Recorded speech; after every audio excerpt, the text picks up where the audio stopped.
Hello everyone, welcome back to Sprint UPSC. So we are discussing the history of Tamil Nadu board, and this is a 12th history of Tamil Nadu board, and we are on chapter 2, Lord Cornwallis. So basically हम इन सारे chapters में समझ रहे हैं India under the British और English east India company. तो ये जो कुछ आपके गवर्नर्स हैं, गवर्नर जनरल्स हैं, इनके अंदर जो हम कैसे कार्यकाल इनका चला वो समझने की कोशिश कर रहे हैं। So this is chapter 2, we are going to start of the chapter 2। इनके अंदर हम लॉर्ड कॉर्नवालिस को समझेंगे। सो पहले first of all you need to understand what are the content of this chapter. So पहले हम Tipu Sultan and third Mysore war के बारे में समझेंगे, 1790 से 92 के बीच में जो चली थी। फिर उसके बाद हम रिफॉर्म्स समझेंगे कॉर्नवालिस के अंदर, क्या क्या एडमिनिस्ट्रेटिव रिफॉर्म्स थे, जुडिशियल रिफॉर्म्स थे, पुलिस रिफॉर्म्स थे, दूसरे रिफॉर्म्स क्या थे, and at the end of the day इनके estimates. So let us start. So जब हम कॉर्नवालिस की बात करते हैं, लॉर्ड कॉर्नवालिस की बात करते हैं, he was a warrior statesmans. Warren Hastings के बाद एज अ गवर्नर जनरल 1786 में ये आ गए थे। ये एरिस्टोक्रेटिक फैमिली से बिलोंग करते थे, ये आपको याद रखना है। बहुत ही इन्फ्लुएंशियल और एरिस्टोक्रेटिक फैमिली से बिलोंग करते थे, जिनके ऑफकोर्स इनके पॉलिटिकल कनेक्शंस बहुत ही ज़्यादा वाइड होंगे। Along with that he was also very close friend to the prime minister Pitts. याद है पिट्स इंडिया एक्ट? तो अब प्राइम मिनिस्टर बन चुके थे ये। इनके अंदर इनके बहुत ही क्लोज फ्रेंड्स थे, एंड दुनदास के भी बड़े अच्छे फ्रेंड थे, जे which were the influential member of the board of control. तो एरिस्टोक्रेटिक फैमिली किस तरह से थी? अच्छे क्लोज रिलेशंस आपके प्राइम मिनिस्टर के साथ, और बहुत ही इन्फ्लुएंशियल मेंबर्स जो कि आपके बोर्ड ऑफ कंट्रोल में थे। बोर्ड ऑफ कंट्रोल कहाँ पे? अगर आपको याद है तो भारत में दो तरह से डिवाइड कर दिया गए थे कंट्रोल को। पॉलिटिकल अफेयर्स को अलग डिवाइड कर दिया गया था, कमर्शियल अफेयर्स को अलग से डिवाइड कर दिया गया था। Board of control political affairs को आपको बताती है कंपनी के, तो पॉलिटिकल अफेयर्स वाले लोगों के साथ भी इनके इन्फ्लुएंशियल कंटेक्ट्स थे। अब he distinguished himself as a remarkable soldier in the American War of Independence, and although he surrendered at the New York town in 1781 before the American troops, but his reputations was not spoiled. फिर उसके बाद still he enjoyed very confidence of the authorities at home. America से आने के बाद इनको governor generalship दे दी गई भारत की। अब इनमें बहुत ही अच्छा एक स्ट्रॉन्ग सेंस था कि उनके पब्लिक ड्यूटी करनी है, और जो भी इनके कंट्रीमैन हैं इनका कॉन्फिडेंस इनको जीत के रखना है। Parliament was prepared to give him extraordinary legal power to carry out the legal reforms in the administration of Bengal. तो इसकी वजह से इन्होंने काफ़ी रिफॉर्म्स भी लेकर आए हैं, वो जो कि हम आगे जाके पढ़ने वाले हैं। फिर इन्होंने क्या किया, जो आपका पिट्स इंडिया एक्ट था 1786 को अमेंड किया, and so as to enable him to overrule the decision of the majority of his council if necessary. तो अगर इनको ज़्यादा पावर देनी है, एक्स्ट्रॉर्डनरी लीगल पावर देनी है, तो आपको काउंसिल में इनका पोजीशन और ज़्यादा स्ट्रॉन्ग करनी पड़ेगी, सो दैट ये डिसीजन लेने के सक्षम हो पाए। The appointment of Cornwallis was significant in one respect. A new tradition of choosing a person from an aristocrat family for the post of Governor General was initiated from this part. तो अब यहाँ पे aristocrats के वहाँ से लोग आ रहे थे, बट इनके साथ अच्छी चीज़ ये हुई कि इनके पास जो इनके जो टीम मेंबर्स थे वो काफ़ी अच्छे थे, जैसे कि John Shore, James Grant, sir William Jones. Although Cornwallis commenced his work under the beneficial circumstances, and he had to carry out his policy with cautions. अब बात करते हैं Tipu Sultan and third Mysore war के बारे में. सो ट्रीटी ऑफ मैंगलोर याद है आपको?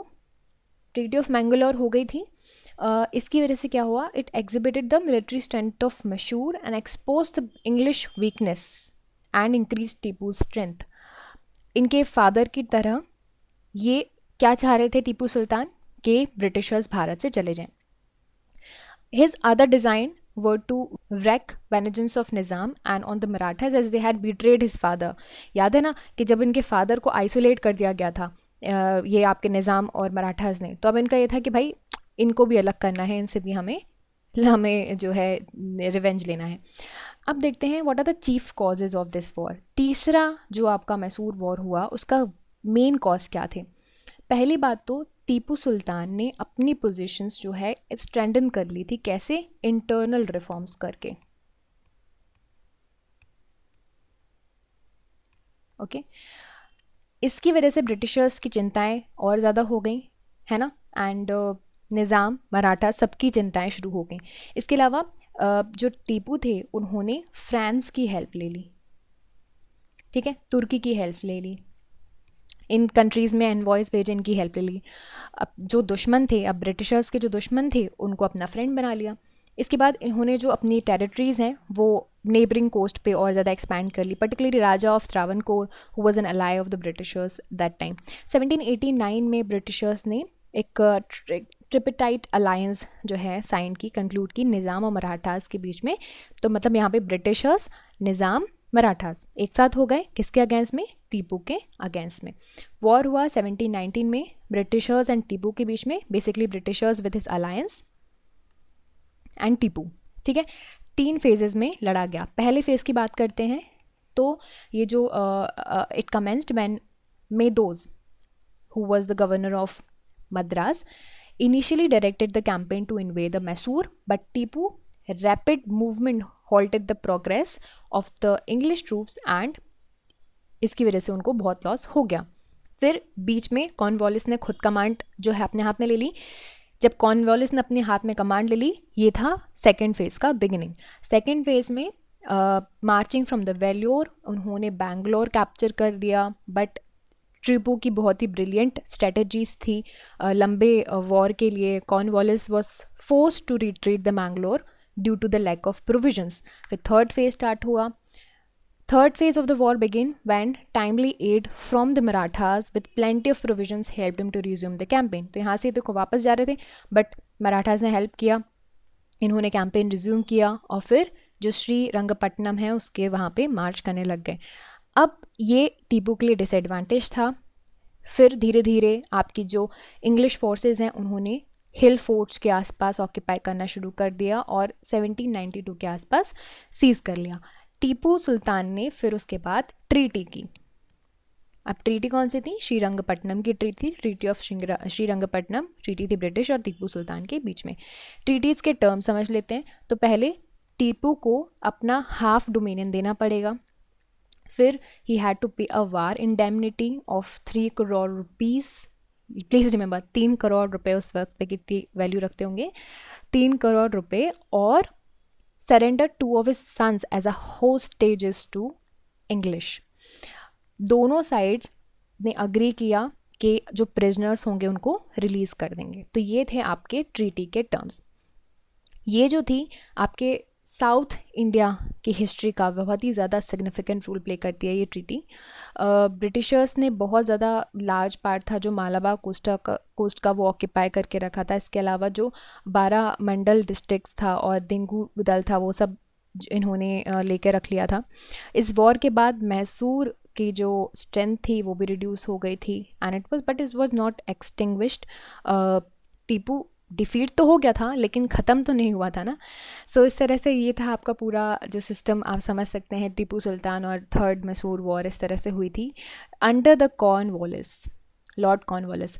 अब नेक्स्ट फेज कॉर्नवालिस के अंदर का आता है जो कि होते हैं उनके अंदर के रिफॉर्म्स, कि किस तरह के एडमिनिस्ट्रेटिव, जुडिशियल, पुलिस और दूसरे रिफॉर्म्स कैसे थे और एस्टिमेट्स क्या थे लॉर्ड कॉर्नवालिस के। तो वो सब हम नेक्स्ट चैप्टर में समझेंगे। आज के लिए सिर्फ और सिर्फ हमारे लिए इतना ही था।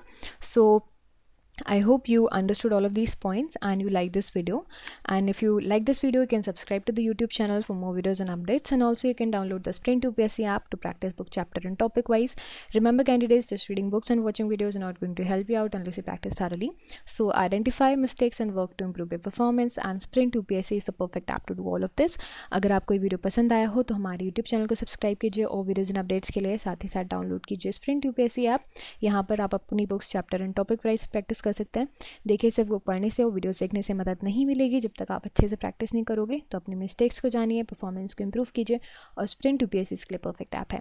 I will see you soon in the next video. Thank you very very much.